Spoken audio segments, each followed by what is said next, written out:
শুরু হয়ে গেছে, রং দিয়ে দিয়েছে। আমরা দুধ আনতে গিয়েছিলাম, এখন আমাদের গায়ে ছাড় করে রং দিয়ে দিয়েছে। রং না জল বুঝতে পারছি না, বাট হ্যাঁ আমাদের হোলি এই শুরু হলো। চলো এরপর আরও অনেক কিছু হচ্ছে, তোমাদের সাথে সেগুলো শেয়ার করবো পরপর যতটা পারবো। আর বাড়ি গিয়ে এখনো অনেক কাজ আছে। চলো তাহলে আবার পরে কন্টিনিউ করছি। সবাইকে জানাই হ্যাপি হোলি এবং শুভ দোলযাত্রার অনেক অনেক শুভেচ্ছা। দোলযাত্রা উপলক্ষে ছোট একটা ব্লগ তোমাদের সাথে শেয়ার করি। এটা মিনি ব্লগ অ্যাকচুয়ালি।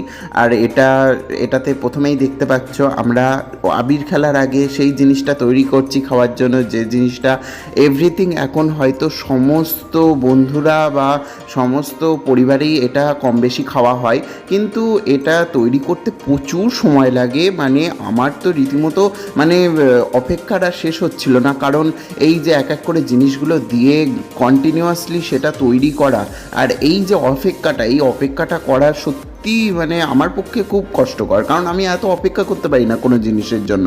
শেষ পর্যন্ত বালতি নিয়ে আসা হয়েছে, এতটা পরিমাণ ছিল দুধের। যাই হোক, জিনিসটার নামটা ঘটা করে আর বললাম না ব্লগে, তোমরা সবাই দেখে বুঝতেই পেরেছো এটা কি জিনিস। আর যারা বুঝতে পারোনি তারা আশা করি এরপর থেকে আরও বুঝতে পারবে।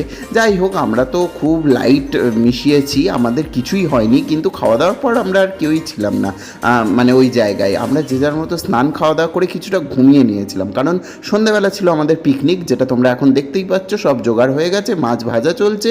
আমি খুব তাড়াতাড়ি করে ভিডিও দেখিয়ে দিচ্ছি ভিডিওতে বা ব্লগে, কিন্তু এই দিনটা খুব আনন্দে কেটেছিল আমাদের। খুব আনন্দ, হাসি ঠাট্টা, গল্প, আর তার সাথে তো এই রান্নাবান্না তো আছে, রান্না নিয়েও কত গল্প। চলো, এই চেপে গেল মাংস মানে চিকেন। আর আইটেম কি কি আইটেম ছিল তাহলে তোমরা বুঝেই গেলে। এর সাথে ছিল ভাত, যেটা আইটেম আমি আলাদা করে আর তুলিনি। আর এখানে সমস্ত মানে ছেলেরা এক জায়গায় হয়েছে, গল্প টল্প করছিলাম শুয়ে, ফ্যান তো চলছে হালকা করে দেখতেই পেলে। আর সব গল্প টল্প করা হয়ে গেল, এবার রান্নাটাও হয়ে গেল, তারপর আমরা খেতে বসলাম।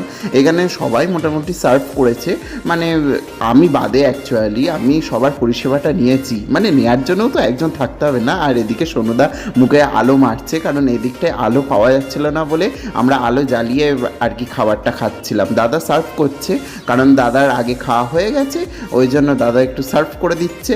আর পরিষেবাটা নেওয়ার জন্য তো আমি অলওয়েজ দাঁড়িয়ে থাকি, ও কখন আমাকে পরিষেবাটা দেবে, কারণ আমি তো প্রায় দিনই ওকে পরিষেবা একটু আধটু দিই। যাই হোক, খাবারগুলো অত্যন্ত ভালো হয়েছিল খেতে।